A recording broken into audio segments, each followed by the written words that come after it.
Hello students, welcome to my channel. Good evening all of you. Previous ক্লাসগুলোতে আমরা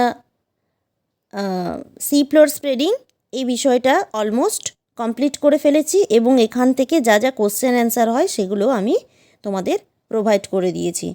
আশা করি এর বাইরে আর কিছু আমাদের ওখান থেকে পড়তে হবে না। এক্সাম পারপাসে এইটুকু পড়লেই আমাদের হবে, কিন্তু তোমরা যদি আরও ভালো করে বিষয়টা বুঝতে চাও, জানতে চাও, তাহলে তোমরা অবশ্যই টেক্সট বুক ফলো করো, তাহলে বেটার এক্সপ্লানেশান তোমরা পেতে পারবে। তো আমরা এর পরবর্তী যে থিওরিটা আছে প্লেট টেকটনিক থিওরি, আজকের ক্লাসে আমরা প্লেট টেকটনিক নিয়ে একটু আলোচনা করব। তো এটাও আমরা খুব ডিটেলেই স্টাডি করব এবং অ্যাজ ইউজুয়াল প্লেট টেকটনিকের ক্ষেত্রেও আমি তোমাদের কোশ্চেন প্রোভাইড করে দেবো। তো তোমরা ফলো করতে থাকো। আশা করি তোমরা সমস্ত ক্লাসগুলো ফলো করলে এখান থেকে এক্সামের জন্য যা যা প্রয়োজন তোমরা ডিটেলে সব কিছু পেয়ে যাবে। চলো আমরা আজকে প্লেট টেকটনিক নিয়ে একটু পড়াশুনো করি। তো প্লেট টেকটনিক্স থেকে দুটি খুব ইম্পর্ট্যান্ট বিষয়, কনসেপ্ট অ্যান্ড ক্লাসিফিকেশান, এই দুটো খুব ভালো করে আমাদেরকে জেনে নিতে হবে। প্রথমে কনসেপ্ট আমরা ক্লিয়ার করে নেব, তারপরে আমরা প্লেটের ক্লাসিফিকেশানে আসব। দেখো কনসেপ্টে আমাদের কি কি পড়তে হবে, কতগুলো ইনফরমেশান আমি তোমাদের সামনে রেখেছি। এই ইনফরমেশানগুলো আমাদেরকে একটু কিন্তু ভালো করে জেনে নিতে হবে এবং এখান থেকে প্রচুর শর্ট টাইপ কোশ্চেন হয়। তোমাদের যেহেতু 2 মার্কসের কোশ্চেন আসে, তাহলে তোমরা এখান থেকে আশা করতে পারো 1+1 এই হিসেবে 2 মার্কস এখান থেকে থাকতে পারে। তাই আমরা চেষ্টা করব এই কনসেপ্টটা ভালো করে একটু মনে রাখার। দেখে নাও এখানে কি কি আছে। সর্বপ্রথম 1965 কানাডার ভূপদার্থবিদ জন তুজো উইলসন, বা সংক্ষেপে বলা যায় জেটি উইলসন, প্লেট কথাটি প্রথম ব্যবহার করেন। ওকে, তাহলে এখান থেকে প্রশ্ন থাকতে পারে প্লেট কথাটি প্রথম কে ব্যবহার করেন, তখন আমরা এটা করতে পারবো জেটি উইলসন বা জন তুজো উইলসন। 1967 ভৌগোলিক ম্যাকেঞ্জি ও পার্কার পাতগুলোর চলন সম্পর্কে আলোচনা করেন। অর্থাৎ প্রথম জেটি উইলসন বলেন যে প্লেট এই টার্মটা ফার্স্ট ইউজ করলেন। এরপরে প্লেট যে চলনশীল, এক জায়গায় স্থির নয়, এই কথাটা বলেছিলেন ম্যাকেঞ্জি এবং পার্কার। এর পরবর্তী সময়ে প্লেট টেকটনিক থিওরি বা পাত সংস্থান তত্ত্ব, এটি বিশদে আলোচনা করেন ভৌগোলিক মর্গ্যান এবং এক্স লা পিচো। সে কারণেই আমরা এক্স লা পিচোকে পাত সংস্থান তত্ত্বের জনক বলি। তো পাত সংস্থান তত্ত্বের জনক কাকে বলা হয়, কখনোই যেন তোমরা এটা ভুল না করে ফেলো, উইলসনকে। সবসময় মনে রাখবে পাত সংস্থান তত্ত্বের জনক হলেন এক্স লা পিচো। ঠিক আছে, কারণ উইলসন শুধুমাত্র প্লেট কথাটা ব্যবহার করেছেন, কিন্তু প্লেট টেকটনিক থিওরি সম্পর্কে আলোচনা করেছেন পিচো এবং মর্গ্যান। ওকে, এবার পাত সংস্থান তত্ত্ব বলতে কি বোঝায় দেখো। পাত সংস্থান তত্ত্ব বলতে পাতের সৃষ্টি, অর্থাৎ একটা প্লেট কিভাবে ফর্মেশন হয়, সেটা ওসানিক হতে পারে, কন্টিনেন্টাল হতে পারে, তার ফর্মেশন কিভাবে হয় কিছুটা তোমরা জানতে পেরেছ সি ফ্লোর স্প্রেডিং থেকে, কিভাবে একটা প্লেট ফর্ম করে সেখানে খানিকটা তোমাদের ধারণা হয়েছে। নেক্সট গতিশীলতা, অর্থাৎ প্লেট মুভমেন্ট, ও তার ফলে অর্থাৎ মুভমেন্টের ফলে সৃষ্ট ভূমিরূপ, এই সম্পর্কে যেখানে পুঙ্খানুপুঙ্খ আলোচনা হয় সেটাই হচ্ছে প্লেট টেকটনিক থিওরি। ওকে, তাহলে প্লেট টেকটনিক থিওরিতে আমরা কি কি জানতে পারি, প্লেটের ফর্মেশন, প্লেটের মুভমেন্ট এবং ওই মুভমেন্টের ফলে কি কি ভূমিরূপ তৈরি হয়। কখনো আমরা দেখতে পাবো সমুদ্র খাত তৈরি হয়, কখনো দেখতে পারবো পাহাড় পর্বত তৈরি হচ্ছে, আবার কখনো আগ্নেয়গিরি তৈরি হচ্ছে, কখনো সমভূমি তৈরি হচ্ছে, বিভিন্ন ধরনের ল্যান্ডফল ফরমেশন হয় এই প্লেট টেকটনিক্সের কারণে। সেগুলো আমরা পরপর আসব। তো তাহলে যেখানে পাতের সৃষ্টি, গতিশীলতা ও তার ফলে সৃষ্ট ভূমিরূপ সম্পর্কে আলোচনা করা হয় তাকেই আমরা বলছি প্লেট টেকটনিক থিওরি। ওকে, আশা করি কনসেপ্ট তোমাদের ক্লিয়ার হয়েছে। আর বেশি কিছু জানার দরকার নেই, মোটামুটি এইটুকু আমাদেরকে জানলেই হবে। নেক্সট চলে এসো ক্লাসিফিকেশন অফ প্লেট। এটাও খুব একটা ইম্পর্টেন্ট বিষয়, পাতের শ্রেণীবিভাগ।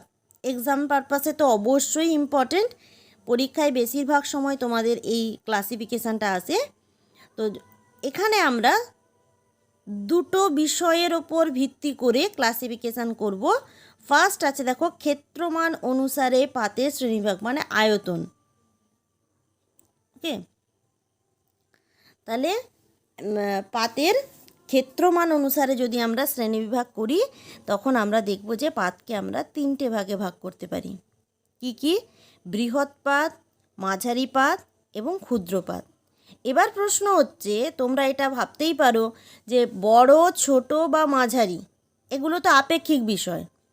তাহলে ছোট বলতে কতটা ছোট, বড় মানে কতটা বড়, তার একটা নির্দিষ্ট নিশ্চয়ই কোনো ধারণা রয়েছে। হ্যাঁ, অবশ্যই নির্দিষ্ট ধারণা রয়েছে।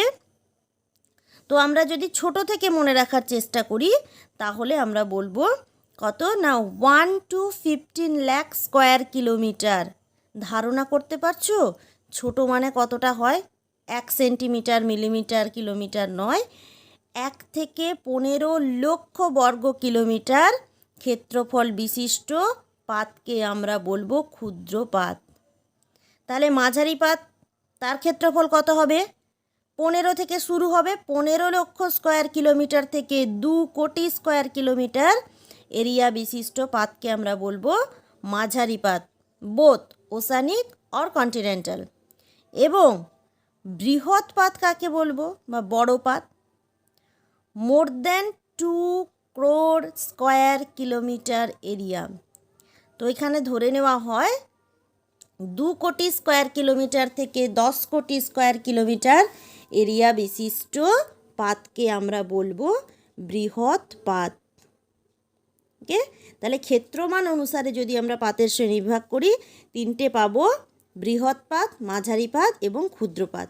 ক্ষুদ্র পাত কত বললাম? 1 to 15 লাখ স্কোয়ার কিলোমিটার, মাঝারি 15 lakh to 2 crore square kilometre, আর বৃহৎ পাতের ক্ষেত্রে 2 crore to 10 crore square kilometre. এবার দেখে নাও বিশ্বের 7টি বৃহৎ পাতসমূহ। সারা বিশ্বে মোট 7টা বৃহৎ পাত রয়েছে, এগুলো কিন্তু তোমাদের একটু মনে রাখতে হবে। 7টা বৃহৎ পাত কী কী? প্রথম প্যাসিফিক প্লেট, দেখো এখানে ডিমার্কেট করা আছে, এটা হচ্ছে প্যাসিফিক প্লেট মানে প্রশান্ত মহাসাগরীয় পাত। সেকেন্ড নর্থ আমেরিকান প্লেট, উত্তর আমেরিকা পাত। South American plate, African plate, Eurasian plate, Australian and Antarctica. এই 7টা বড় পাত আমাদেরকে কিন্তু মনে রেখে দিতে হবে। এবার মাঝারি পাতে চলে এসো। দেখো বিশ্বের 9টি মাঝারি পাত। কতগুলো মাঝারি পাত রয়েছে? 9টি। কি কি? পরপর আমি দেখো লিখে দিয়েছি। নাজকা, আরবীয়, কোকো, ভারতীয়, ফিলিপিন্স, কোসিয়া, ক্যারিবীয়, ক্যারোলিন, সোমালি। এবার তোমরা একটু এইটাকে দেখো, এই মানচিত্রটার মধ্যে বড় এবং মাঝারি দুটো পাতেরই ইন্ডিকেশান রয়েছে। বড়গুলো আমরা এখান থেকে বেছে ফেলতে পারবো, এই যে প্যাসিফিক আছে, north American, south American, African, Eurasian, আবার অস্ট্রেলিয়ান, আন্টার্কটিকা। ওকে, এগুলোকে বাদ দিলে দেখবে ছোট ছোট ডিমার্কেট করা আছে। দেখো এখানে আছে ফিলিপিন্স, তারপরে এখানে আছে ইন্ডিয়ান প্লেট, আশা করি তোমরা এটা দেখতে পাচ্ছ, ইন্ডিয়ান প্লেট। তারপরে দেখো অ্যারাবিয়ান প্লেট আছে, ঠিক আছে, সোমালি প্লেট আছে, আবার এখানে কোকোস আছে, নাজকা আছে। তো এইগুলো হচ্ছে আমাদের মোটামুটি মাঝারি পাত। এবং মাঝারি পাতের আয়তন কত না 15 লাখ অর্থাৎ 15 লক্ষ স্কোয়ার কিলোমিটার থেকে 2 কোটি স্কোয়ার কিলোমিটার এরিয়া বিশিষ্ট পাতগুলোই হচ্ছে মাঝারি পাত। তাহলে যদি আমাদের প্রশ্ন দেয় সারা বিশ্বে মাঝারি পাত কতগুলো রয়েছে, 9টি। বা তোমাকে যদি উল্টোভাবে প্রশ্ন করে, ধরো বললো নাজকা প্লেট, ফিলিপিন্স প্লেট, তারপরে হচ্ছে সোমালি প্লেট, ইন্ডিয়ান প্লেট, এগুলো কোন ক্যাটাগরিতে যাবে ক্ষেত্রমানের বিশেষে যদি হয়, তাহলে অবশ্যই আমরা বলবো এগুলো মাঝারি ক্ষেত্রফল বিশিষ্ট পাত। দেখো বিশ্বের প্রধান প্রধান ক্ষুদ্র পাতসমূহ, তো এগুলো তো গেল বড় এবং মাঝারি। ক্ষুদ্র পাত বললে অসংখ্য ক্ষুদ্র পাত সারা পৃথিবীতে আছে, সারা পৃথিবীতে যত আইল্যান্ড আছে ম্যাক্সিমাম আইল্যান্ডগুলো এক একটা ইন্ডিভিজুয়াল প্লেট হিসাবে বিশ্বে অবস্থান করছে। তো এখানে দেখো কতগুলো আমি তোমাদের পয়েন্ট আউট করেছি, এ বাদেও অসংখ্য রয়েছে। যেরকম কি কি লেখা আছে দেখো, মাদাগাস্কার প্লেট, সুন্দা প্লেট, দক্ষিণ sandwich, Panama, Anatolia, Burma, Yangtze, Sri Lanka, ইরানি, গ্রিনল্যান্ড, গ্যালাপাগোস, ঠিক আছে। এরকম অসংখ্য ছোট ছোট পাত রয়েছে। এছাড়াও রয়েছে টোঙ্গা পাত রয়েছে, ঠিক আছে, নিউ হেব্রিডিস রয়েছে। এরকম অসংখ্য আমরা ছোট ছোট পাত দেখতে পাবো। তাহলে যদি আমাদের এই প্রশ্নটা দেয় যে ক্ষেত্রমান অনুসারে পাতের শ্রেণীবিভাগ করো, এটা 5 নম্বরের প্রশ্ন দিতে পারে। বা তোমাকে যদি এটা 3 নম্বরের দেয়, তাহলে আমার সবগুলো পাতের নাম লেখার কোনো প্রয়োজন নেই। আমরা কতগুলো বলে দেব যে বড় পাত, মাঝারি পাত, ক্ষুদ্র পাত, তার আয়তনটা ক্ষেত্রফলটা আমরা ব্র্যাকেটে দিয়ে দেব যে এই ক্ষেত্রফল বিশিষ্ট পাত বড় পাত, এই ক্ষেত্রফল বিশিষ্ট পাত মাঝারি পাত, এবং এটা হচ্ছে ক্ষুদ্র পাতের, এবং তার এক্সাম্পল হিসাবে আমরা দিয়ে দেবো। কিন্তু যদি 5 মার্কসের কোশ্চেন আছে, আমাদেরকে কিন্তু এটা ডিটেলে পুরোটাই লিখতে হবে। ওকে, আচ্ছা, এই গেল ক্ষেত্রমান অনুসারে পাতের শ্রেণীবিভাগ। নেক্সট চলে এসো অবস্থান অনুসারে। যদি আমাদের বলে যে অবস্থান অনুসারে পাতের শ্রেণীবিভাগ করো, তাহলে তখন আমরা দুটো ভাগে ভাগ করব, একটা মহাদেশীয় পাত আর একটা মহাসাগরীয় পাত।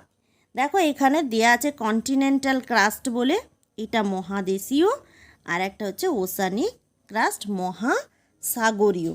তো মহাদেশীয় পাতের ক্ষেত্রে কি কি বৈশিষ্ট্য আমরা দেখতে পাই? মহাদেশীয় পাত মানে অবশ্যই এটা স্থলভাগে অবস্থিত, এটাকে আমরা সিয়াল বলে থাকি। তাহলে এর কম্পোজিশন কি হবে? সিলিকন এবং অ্যালুমিনিয়াম। ওকে, এটা অপেক্ষাকৃত পুরু, গভীরতা কত? 30 থেকে 45 কিলোমিটার। এবং সিলিকন অ্যালুমিনিয়াম এরা হচ্ছে হালকা। এটা মনে রাখবো, সবসময় মহাদেশীয় পাত হবে হালকা, কিন্তু মহাসাগরীয় পাত হবে ভারী। যেটা আমরা ডেনসিটি দেখলে আরও ভালো করে বুঝে নিতে পারবো। মহাদেশীয় পাতের ডেনসিটি হচ্ছে 2.78 গ্রাম পার ঘনসেমি, আর মহাসাগরীয় পাতের ক্ষেত্রে 3 গ্রাম পার ঘনসেমি। ওকে, তো মোটামুটি আমাদের মহাদেশীয় পাত এবং মহাসাগরীয় পাত সম্পর্কে একটু ধারণা করে নিতে হবে। তাহলে আমরা যখন প্লেট মুভমেন্ট, পরের ক্লাসে আমরা আলোচনা করব প্লেট মুভমেন্ট সম্পর্কে, তখন আমাদের এই ধারণা দুটো খুব প্রয়োজন, যে কোনটা ভারী আর কোনটা হালকা। এটা আমাদের একদম মাথায় ঢুকিয়ে নিতে হবে যে ওসানিক প্লেট বা মহাসাগরীয় পাত ভারী আর মহাদেশীয় পাত হালকা। মহাদেশীয় পাত সিলিকন, অ্যালুমিনিয়াম এই জাতীয় পদার্থ দ্বারা গঠিত, আর মহাসাগরীয় হচ্ছে সিলিকন, ম্যাগনেসিয়াম দ্বারা গঠিত। ঠিক আছে, এবার যদি আমাদেরকে একটু প্রশ্ন এরকম দেয়, দেখো শিয়াল এবং সীমার মধ্যে পার্থক্য, তোমরা বলবে ও এটা তো interior portion of the earth এখান থেকে দিয়েছে। না, মোটেও নয়, এটা প্লেট টেকটনিক থেকেই দিয়েছে। এই হিসেবে মহাদেশীয় ভূত্বক এবং মহাসাগরীয় ভূত্বক, যদি এই দুটো টার্ম না দিয়ে শিয়াল এবং সীমা থেকে দেয়, কখনো কখনো আমাদের মনে হয় কি আউট অফ সিলেবাস কোশ্চেন এসেছে, না, সেটা একেবারেই নয়। তো সেখানে আমরা এই পার্থক্যটা আমি তোমাদের রেখেছি, দেখো একটা বই থেকেই নেওয়া, আশা করি তোমরা এটা বুঝতেই পারছো। তো এটা একটু তোমরা দেখে নেবে। আর এখান থেকে আর একটা কথা বলা তোমাদের, যে এই পার্থক্যটা যদি তোমরা এভাবে করো উইথ সাবজেক্ট, দেখো একদম বাঁ দিকে এই দিকটায় দেয়া আছে ভিত্তি, ভিত্তিতে পরপর পয়েন্টগুলো করা আছে, দেখো বিস্তার, বেধ, উপাদান ও নমনীয়তা, ক্ষেত্রমান, শিলা, ঘনত্ব, এগুলোই আমাদের কাজে লেগে যাবে আমি যদি মহাদেশীয় ভূত্বক সম্পর্কে বলি বা মহাসাগরীয় ভূত্বক সম্পর্কে আমাকে বলতে হয়। Characteristics of continental plate, characteristics of oceanic plate. বৈশিষ্ট্য বলে যদি বলে মহাদেশীয় ভূত্বকের বৈশিষ্ট্য কী, তখন আমরা বলতে পারি প্রথম পয়েন্ট বিস্তার, ভূত্বক থেকে কন্ডার বিযুক্তি পর্যন্ত সর্বোচ্চ 70 কিমি এটি বিস্তৃত। বেধ, এটি সীমা অপেক্ষা পুরু ভূস্তর গড়ে 30 থেকে 45 কিলোমিটার। ঠিক আছে। উপাদান ও নমনীয়তা, হালকা সিলিকন, অ্যালুমিনিয়াম, পটাশিয়াম, সোডিয়াম দ্বারা সিয়াল গঠিত। সিলিকন অ্যালুমিনিয়ামের প্রাধান্যের জন্য একে সিয়াল বলে। মহাদেশীয় পাত নমনীয় প্রকৃতি, নমনীয় অর্থাৎ নরম। ঠিক আছে। ক্ষেত্রমান, পৃথিবীর মোট ভূত্বকের 29% হলো মহাদেশীয় ভূত্বক। এবার পয়েন্ট করবে শিলা, আগ্নেয়, পাললিক, রূপান্তরিত, এই 3 ধরনের শিলা গঠিত হলেও 95% আগ্নেয় শিলা, গ্রানাইট ও ডায়োরাইট থাকে। ওকে, তো এরকম করে আমরা মহাদেশীয় ভূত্বকের যদি ক্যারেক্টারিস্টিক্স বা বৈশিষ্ট্য লিখি তাহলে পরপর পয়েন্ট করে করে আমরা 1 2 3 4 করে লিখতে পারি। একই রকমভাবে মহাসাগরীয় ভূত্বকের ক্ষেত্রেও লিখতে পারি। আর যদি আমাদের কম্প্যারিজন করতে দেয় তাহলে তো আমরা এভাবেই লিখে ফেলতে পারবো। তো এই পর্যন্ত হচ্ছে আমাদের ক্লাসিফিকেশান অফ প্লেট। যদি আমাকে সিম্পলি কোশ্চেন দেয় প্লেটের শ্রেণীবিভাগ করো, তখন কিন্তু আমাদের অবশ্যই 2টো শ্রেণীবিভাগই লিখতে হবে, on the basis of area আর সেকেন্ড হচ্ছে on the basis of location. তাহলে ক্ষেত্রমান অনুসারে 3 ধরনের আর অবস্থান অনুসারে 2 ধরনের, এই 2টো ক্লাসিফিকেশান লিখতে হবে তখনই যদি আমাদের কোনো বেসিস উল্লেখ না থাকে। তো ইউজুয়ালি তোমাদের যে প্রশ্ন হয় সেখানে খুব ইম্পর্ট্যান্ট জায়গা হচ্ছে ক্ষেত্রমান অনুসারে বাতের শ্রেণীবিভাগ। আর ধারণা থেকে তো আমি তোমাদের বলেই দিলাম যে এখান থেকে শর্ট টাইপ কোশ্চেন আসবে 1+1 করে, বা তোমাদের বলতে পারে যে প্লেট টেকটনিক্স বলতে কি বোঝো, বা নেক্সট ক্লাসে আমরা আসব প্লেট মুভমেন্ট এবং সেই রিলেটেড কি ল্যান্ডফর্মস হয়, কোন প্লেটের মুভমেন্টে অর্থাৎ কোন বাউন্ডারিতে কি ল্যান্ডফর্ম হতে পারে, কিভাবে হয়, আমি এগুলো ডিসকাশানে আসব। তো সেখান থেকেও প্রচুর প্রশ্ন আছে, মানে প্লেট টেকটনিক থেকে তোমাদের অনেক প্রশ্ন পরীক্ষায় আসে, মানে এটা জেনেই রাখবে যে প্লেট টেকটনিক থেকে প্রশ্ন আসবেই, আমাকে সেই হিসাবে প্রিপারেশান নিতে হবে। তো তোমরা এই ক্লাসগুলো ফলো করো, আমি পরপর সেগুলোও ডিটেলে তোমাদের বলে দেব, এবং তার সাথে সাথে কোশ্চেন অ্যান্সার তো আমি তোমাদের দিয়েই দেব। আশা করি তোমাদের কোনো অসুবিধে হবে না, ক্লাসগুলো ফলো করতে থাকো। থ্যাংক ইউ, দেখা হচ্ছে পরের ক্লাসে, সবাই ভালো থেকো।